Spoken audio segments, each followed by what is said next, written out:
Di kelas guru meminta berdiri dengan suara kencang. Hanya ada satu anak perempuan yang berdiri. Teman sekelasnya yang lain menertawainya. Dia kenapa? Kumat lagi, sangat menakutkan. Tapi mereka tidak tahu. Di depan beneran berdiri satu orang. Melihat tampangnya berubah, lalu berpindah ke depan anak perempuan. Anak perempuan langsung mengeluarkan payung yang ada jimatnya. Temannya ketakutan sampai lari pergi. Setelah pulang sekolah, hantu tetap mengikuti anak perempuan dari belakang. Menyerang di saat tidak ada orang di sekitar. Saat darurat, tiba-tiba muncul seorang paman yang berpakaian sangat heroik. Melihat dia menggunakan payung dan menghentakkan ke tanah. Dalam sekejap roh jahat itu menghilang. Anak perempuan dengan penasaran melihat payung paman itu. Ingin menukarnya dengan payung sendiri. Paman itu menyetujuinya, lalu membawanya ke depan gua, dan memberitahu anak perempuan untuk mengikuti jalan ini terus. Akan melihat rumah tanah. Di dalamnya ada sebuah kipas. Asal bisa membawa keluar kipasnya payung ini jadi milikmu. Anak perempuan dengan penasaran bertanya kepada paman itu. Kenapa kamu tidak pergi sendiri? Aman memberitahu anak perempuan. Itu adalah tempat yang tidak bisa dilihati manusia tapi hanya manusia yang bisa memasukinya. Anak gadis sudah mengerti. Beberapa menit kemudian dia sampai di jembatan gantung. Menarik pintu itu lalu masuk ke dalam. Tampangnya seperti istana. Tempat duduk pemilik istana terdapat sebuah kipas. Anak gadis tersebut mengambilnya. Tapi belum berjalan beberapa langkah. Muncullah pria yang berbaju merah. Di samping telinga anak perempuan terdengar suara pesan dari paman itu. Biarpun mendengar apapun jangan dipedulikan. Jadinya dia berbalik badan untuk pergi. Malah diangkat oleh pria itu. Anak gadis tetap berpura-pura tidak mendengar apa-apa. Sayangnya tetap ketahuan oleh pria itu. Di bawah ancaman pria itu, anak gadis menceritakan kesepakatannya dengan paman itu. Pria itu memberitahu anak perempuan.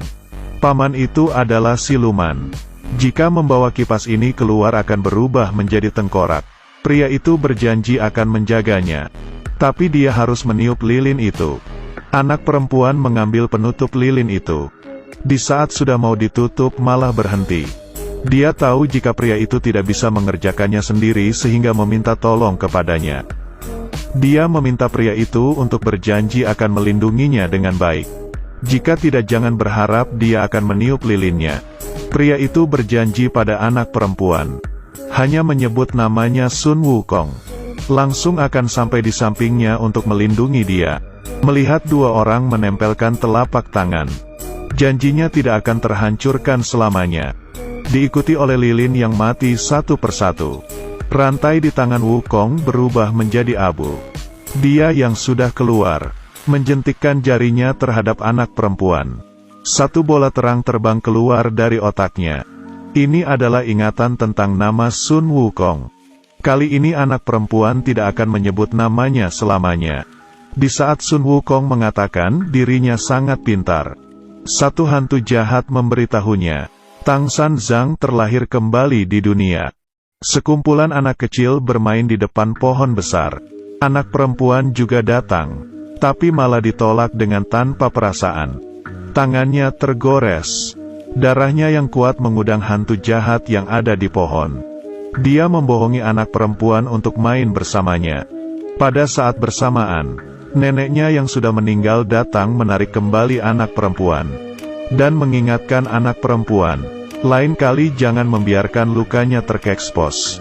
Inilah kekuatan San Zhang. Darah yang begitu kuat bisa mengundang semua hantu yang tak terhitung jumlahnya yang menginginkannya. Tapi ini bukanlah hal yang buruk. Karena hidupnya bakal ada orang yang melindunginya. Kekuatan orang itu sangat kuat. Bisa mengusir hantu untuknya. Hari itu, anak perempuan berpikir sudah mendapatkannya. Rupanya adalah seorang pembohong. 25 tahun berlalu. Pemeran utama perempuan sudah menjadi direktur perusahaan real estate. Hari ini dia diundang pelanggan untuk membicarakan jual beli. Malah menemukan di sini ada hantu yang bersembunyi. Langsung meminta bawahannya untuk membawa pelanggannya pergi duluan. Tiba-tiba dari lemari muncul sebuah tangan hitam. Kyeji melihatnya berkata, dia seperti mau memisau aku. Pemeran utama perempuan langsung membuka payungnya. Dia mengetahui ini adalah hantu kelaparan. Saat masih hidup demi ikut lomba menjadi idol dan diet dengan gila. Jadinya meninggal saat muda. Pemeran utama perempuan mengeluarkan semua snack yang dia punya kepada dia. Bawahannya yang mengintip dari luar dan seluruh badannya merinding. Di saat yang sama, Sun Wukong sedang mengendarai mobil mewahnya, menuju jalan untuk mengusir hantu. Di 25 tahun ini, dia demi bisa kembali ke surga, selalu tertarik di dunia pengusiran setan. Hari ini yang mau dimusnahkan adalah hantu boneka. Hantu seperti ini biasanya batin utamanya terletak di salah satu barang di rumah. Melihat Sun Wukong menghancurkan satu persatu, hantu boneka ketakutan, bersedia menggunakan info yang sangat rahasia untuk mengganti balik nyawanya. Dia memberitahu Sun Wukong, San Zhang terlahir kembali lagi di dunia, dan memamerkan dirinya sendiri di badannya, meninggalkan bekas darah yang mirip seperti ini.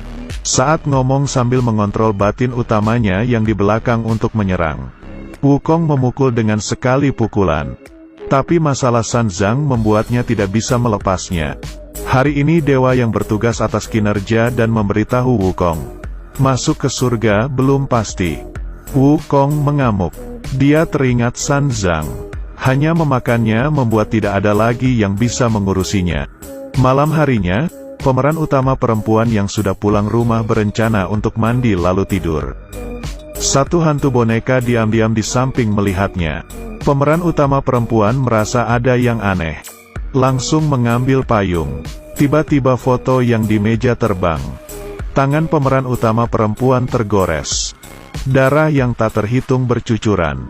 Hantu di sekitar semua datang seperti sudah gila. Di saat yang bersamaan Wukong datang. Dia mati pun tidak kepikiran. Yang memiliki darah San Zhang adalah perempuan ini. Jika Tang San Zhang adalah perempuan, Wukong harus bagaimana? Memakannya, ini terlihat tidak nyata. Karena berkat janji 25 tahun yang lalu. Membuat Wukong tidak berbuat apa-apa untuk mengancamnya. Akhirnya dia memberi sebuah saran. Dalam setengah bulan dia akan melindungi pemeran utama perempuan tanpa syarat. Asal nanti pemeran utama perempuan bersedia dimakan olehnya.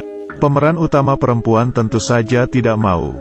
Tapi di jalan pulang, dia diculik oleh sebuah tangan hitam.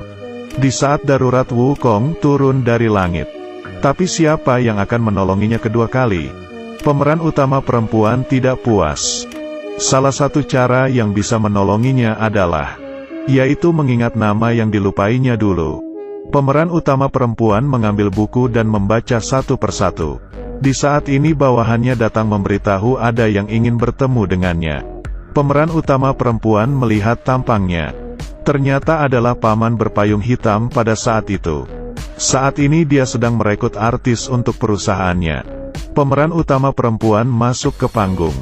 Membuka luka di tangannya. Darah yang dipancarkan membuatnya hampir tidak tahan. Ternyata paman ini adalah siluman sapi. Demi masuk surga, dia selalu bertahan untuk tidak memakan manusia. 1000 tahun berlalu.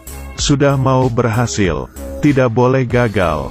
Jadi dia memberitahu semua hal yang ingin pemeran utama perempuan ketahui. Nama Sun Wukong.